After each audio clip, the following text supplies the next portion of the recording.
ನಮಸ್ಕಾರ ಸ್ನೇಹಿತರೆ, ನಾನು ಹಾಸನದ ಸಮೀರ್. ಸ್ನೇಹಿತರೆ, ಈ ದಿನ ದೊಡ್ಡ ದೊಡ್ಡ ಹೋಟೆಲ್ ಇಂದ ಹಿಡಿದು ಸಣ್ಣ ಸಣ್ಣ ಫುಡ್ ಕ್ಯಾಂಟೀನ್ ತನಕನೂ ಯೂಸ್ ಆಗೋ ರೀತಿ ಒಂದು ತುಂಬಾನೇ ಸಿಂಪಲ್ ಆಗಿ ಸೌದೆ ಒಲೆ ಯಾವ ರೀತಿ ತಯಾರಿಸೋದು ಅಂತ ತೋರಿಸ್ಕೊಡ್ತೀನಿ. ನಾವು ತಯಾರಿಸ್ತಿರುವ ಈ ಸೌದೆ ಒಲೆಯಲ್ಲಿ ದೋಸೆ ಆಗ್ಲಿ, ಚಪಾತಿ ಆಗ್ಲಿ, ರೊಟ್ಟಿ ಆಗ್ಲಿ, ಫಿಶ್ ಫ್ರೈ, ಮಟನ್ ಫ್ರೈ, ಜೊತೆಯಲ್ಲಿ ಹೋಳಿಗೆ ಬಿಸ್ನೆಸ್ ಮಾಡೋರಿಗೆ, ಚಪಾತಿ ಬಿಸ್ನೆಸ್ ಮಾಡೋರಿಗೆ ಈ ರೀತಿ ಬೇರೆ ಬೇರೆ ರೀತಿ ನಿಮ್ಗೆ ಅನುಕೂಲಕ್ಕೆ ತಕ್ಕಂತೆ ನೀವು ಯೂಸ್ ಮಾಡ್ಕೋಬಹುದು. ಆ ರೀತಿ ಈ ಸೌದೆ ಒಲೆ ತಯಾರಿಸ್ತಾ ಇದ್ದೀನಿ ಸ್ನೇಹಿತರೆ. ಬನ್ನಿ ಈಗ ಬೇಗ ಯಾವ ರೀತಿ ಈ ಒಲೆ ತಯಾರಿಸೋದು ಅಂತ ತೋರಿಸ್ಕೊಡ್ತೀನಿ. ಅಳತೆ ಬಗ್ಗೆ ಏನು ತಲೆ ಕೆಡಿಸ್ಕೊಬಿಡಿ ಸ್ನೇಹಿತರೆ. ನಮ್ಮ ಅನುಕೂಲಕ್ಕೆ ತಕ್ಕಂತೆ ನಾವು ಯಾವ ರೀತಿ ಬೇಕೋ ಆ ರೀತಿ ತಯಾರಿಸ್ಕೋಬಹುದು. ನಾವು ತಯಾರಿಸ್ತಿರುವ ಈ ಸೌದೆ ಒಲೆಯ ಅಳತೆ 5 ಅಡಿ ಅಗಲ, 2.5 ಅಡಿ ಉದ್ದ, ಅಂದ್ರೆ 60 ಇಂಚು ಅಗಲ, 30 ಇಂಚು ಉದ್ದ, ಎತ್ತರನು 30 ಇಂಚ್ ಮಾಡ್ತಾ ಇದ್ದೀನಿ ಸ್ನೇಹಿತರೆ. ಈ ಒಂದು ಸೌದೆ ಒಲೆಯಲ್ಲಿ 2 ಪಾರ್ಟಿಷನ್ ಮಾಡ್ತಾ ಇದ್ದೀನಿ. ಒಂದು ಪಾರ್ಟಿಷನ್ ಅಲ್ಲಿ ತವ್ವ ಅಂದ್ರೆ ಹಂಚು, ಇನ್ನೊಂದು ಪಾರ್ಟಿಷನ್ ಅಲ್ಲಿ ತಂದೂರಿ ಅಂದ್ರೆ ರೋಲು, ತಂದೂರಿ ಏನ್ ಬೇಕಾದ್ರೂ ನಾವು ತಯಾರಿಸ್ಕೋಬಹುದು. ಆ ರೀತಿ ರೆಡಿ ಮಾಡ್ತಾ ಇದ್ದೀನಿ. ಈಗ ನೀವು ನೋಡ್ತಾ ಇದೀರಲ್ಲ, ಈ ಶೀಟು 16 ಗೇಜ್ ಥಿಕ್ನೆಸ್ ಇದೆ. ಈ ಶೀಟಿನ ಮೇಲೆ ಉರಿದ ಸೌದೆಯ ಬೂದಿ ಕೆಳಗಡೆ ಬೀಳೋದಕ್ಕೆ ಇದೆ ಆಸ್ಟ್ರೇ ರೀತಿ ಕೆಲಸ ಮಾಡುತ್ತೆ. ಬಾಕ್ಸಿನ 3 ಸೈಡ್ ಕವರ್ ಮಾಡ್ಕೋಬೇಕು. ಕವರ್ ಮಾಡೋದಕ್ಕೆ ನಾನು 16 ಗೇಜ್ ಶೀಟ್ ಯೂಸ್ ಮಾಡ್ತಾ ಇದ್ದೀನಿ. ಒಲೆಗೆ ಸೌದೆ ಹಾಕೋದಕ್ಕೆ ನಮಗೆ ಯಾವ ಜಾಗದಲ್ಲಿ ಅನುಕೂಲ ಆಗುತ್ತೆ ಆ ಜಾಗದಲ್ಲಿ ನಾವು ಓಪನ್ ಇಟ್ಕೋಬೇಕಾಗುತ್ತೆ.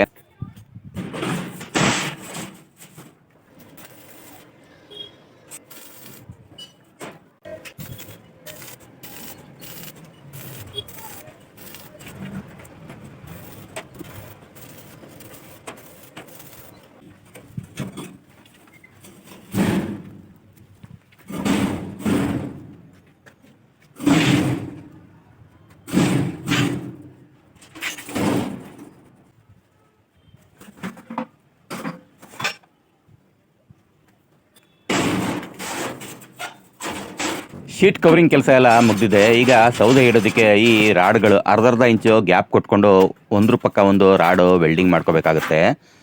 ಈ ಗ್ಯಾಪಲ್ಲೇ ಬೂದಿ ಕೆಳಗಡೆ ಬಿದ್ದು ಈ ಕೆಳಗಡೆ ಇರೋ ಶೀಟಲ್ಲೇ ಬೂದಿ ಜಮಾ ಆಗುತ್ತೆ. ಬೆಂಕಿಯ ಬಿಸಿಯಿಂದ ಬಾಕ್ಸು ತುಂಬಾ ಹೀಟ್ ಆಗುತ್ತೆ. ಹೀಟ್ ಆಗಬಾರ್ದು ಅಂದ್ರೆ ನಾವು ಅದಕ್ಕೆ ಹೀಟ್ ಪ್ರೂಫ್ ಮಾಡಬೇಕು. ಹೀಟ್ ಪ್ರೂಫ್ ಮಾಡೋದಕ್ಕೆ ಮಣ್ಣಿನ ಇಟ್ಕೆ ಯೂಸ್ ಮಾಡಿಕೊಂಡು ಒಳಭಾಗದಲ್ಲಿ ಈ ಶೀಟ್ಗೆ ಟಚ್ ಮಾಡಿ ಗೋಡೆ ರೀತಿ ಇಟ್ಕೊಂಡ್ರೆ ಬಾಕ್ಸು ಹೀಟ್ ಆಗಲ್ಲ ಸ್ನೇಹಿತರೆ.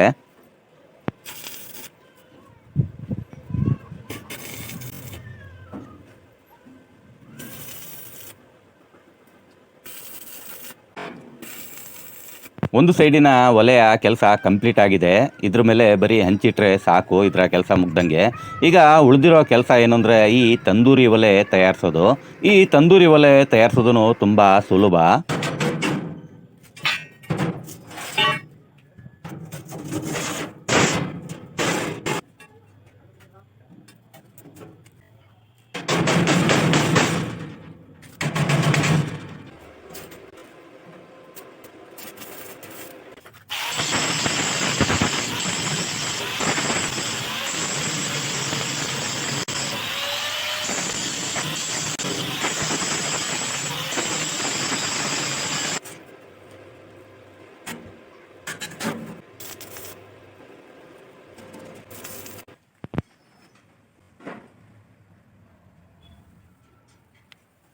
ಆಲ್ರೆಡಿ ಈಗ ನೀವು ನೋಡ್ತಾ ಇರ್ಬೋದು ಸ್ನೇಹಿತರೆ, ನಮ್ಮ ಸೌದೆ ಒಲೆ ಕಂಪ್ಲೀಟ್ ಆಗಿ ತಯಾರಾಗಿದೆ.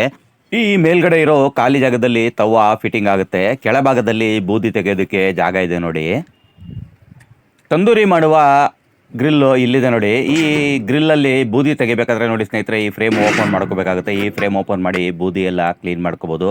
ಮತ್ತು ಇಲ್ಲೇ ಇದ್ದಿಲು ಕೂಡ ಹಾಕ್ಕೋಬಹುದು.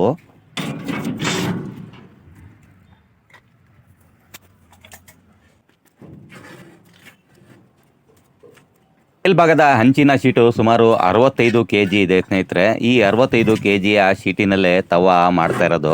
ಯಾಕಂದ್ರೆ ಶೀಟು ಥಿಕ್ನೆಸ್ ಕಮ್ಮಿ ಇದ್ರೆ ಸ್ನೇಹಿತರೆ ಬೆಂಡ್ ಆಗ್ಬಿಡುತ್ತೆ ಹೀಟಿಗೆ.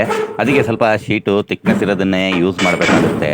ಪರ್ಫೆಕ್ಟ್ ಆಗಿ ಶೀಟ್ ಫಿಟ್ಟಿಂಗ್ ಆಗಿದೆ ನೋಡಿ. ಈ ಜಾಗದಲ್ಲಿ ಸೌದೆ ನಾವು ಹಾಕಬೇಕಾಗುತ್ತೆ, ಕೆಳಭಾಗದಲ್ಲಿ ಬೂದಿ ಬೀಳುತ್ತೆ.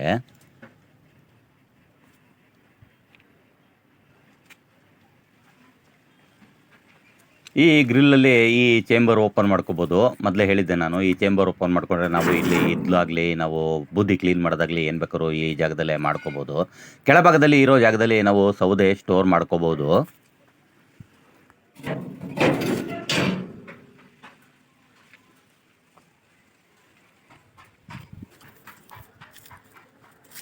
ಹೇಗಿತ್ತು ಸ್ನೇಹಿತರೆ ಇವತ್ತಿನ ಈ ನಮ್ಮ ವಿಡಿಯೋ? ಕಮೆಂಟ್ ಮಾಡಿ ತಿಳಿಸಿ. ಇಷ್ಟ ಆದರೆ ಒಂದು ಲೈಕ್ ಮಾಡಿ ಸ್ನೇಹಿತರೆ.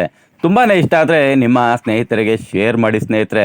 ಇಷ್ಟೊತ್ತು ನಮ್ಮ ವಿಡಿಯೋ ನೋಡೋದಕ್ಕೆ ಧನ್ಯವಾದಗಳು ಸ್ನೇಹಿತರೆ. ಜೈ ಹಿಂದ್.